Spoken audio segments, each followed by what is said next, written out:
Welcome to On the Way to School, your 6-minute daily boost for educators and administrators. I'm Christopher S. Dennis, and today, let's elevate our journey together. Good morning, everybody. Welcome to the ride on the way to school. I hope you are in good movement and motion today. I am, on this Tuesday morning, it feels like I worked out at something, and I know I didn't. So it just tells me that that all of the excitement of getting school going and starting the year is really in full effect. The body starts to react in its own ways, and you got to push through. Did hit that snooze button a tad more than I wanted to this morning, but still excited to hop out of bed and get to be a part of a great school community. And I hope that you are too. I hope that you have that bounce in your step. And hey, never forget, summer, we did have it. We did have the summer. So today I want to talk about just the ways we can use data and information to support our decision making. In some cases, there's the strategic planning that groups and organizations do, and it goes in the binder and sits on the shelf. There's the parent survey that folks take, and it goes in the binder and sits on the shelf. It's the performance review or 360 that's just checking the box and goes in the binder and sits on the shelf. But if you are a healthy, thriving organization, you're going to leverage data for decision making and make some things happen off of the data. So one thing that's really important to think about is how you can use the data to make decisions based on that data, not your intuition. Okay.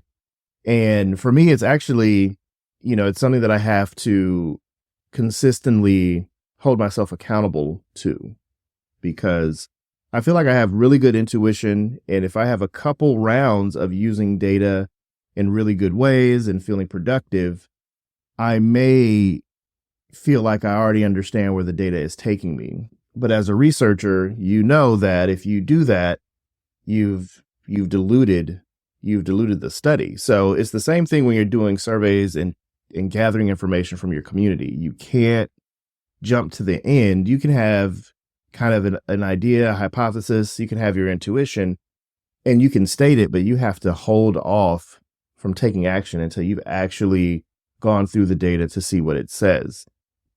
So case in point, we have a number of different survey tools at work, and one year we used our survey tool to interview and get feedback from our whole community. And it identified that there was a subset of our population that just was not doing well. And that kind of data set told us that we needed to ask better questions. It said, hey, you're not paying attention to this group of people in this particular way. So you should get more curious about what's happening here, because they're not necessarily raising their hand and saying that there's something going on, but the data is showing it. The survey responses are disproportionately singling out this group. So we were able to make a plan to try to address that. And in my case, I think I overcompensated for ways to correct that. I went for a whole school approach to correct an experience of a portion of the population.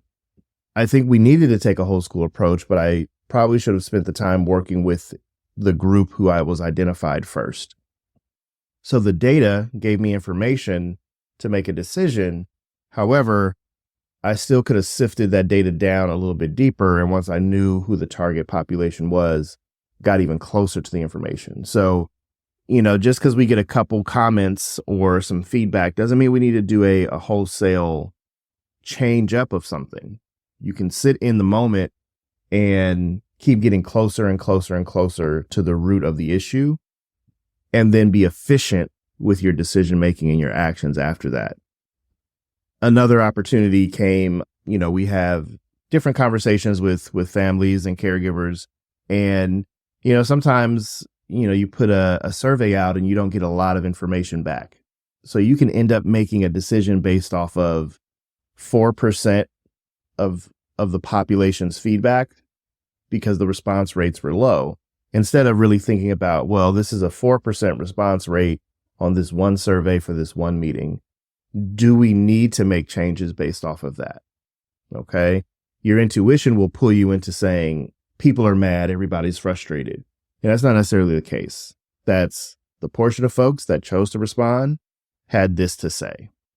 The portion of folks who didn't respond, we don't know what they're saying because they didn't respond yet. So you got to find more ways to get that feedback. So again, take a look into the data that you have, the tools and the resources, and use it to make decisions. Now, if you are not going to use it to make decisions, then do not give the illusion that you're using the data and the information to do so. You want to be as honest and transparent as you can. And that comes with having to show your work. So if you're not ready to do that, be honest about it.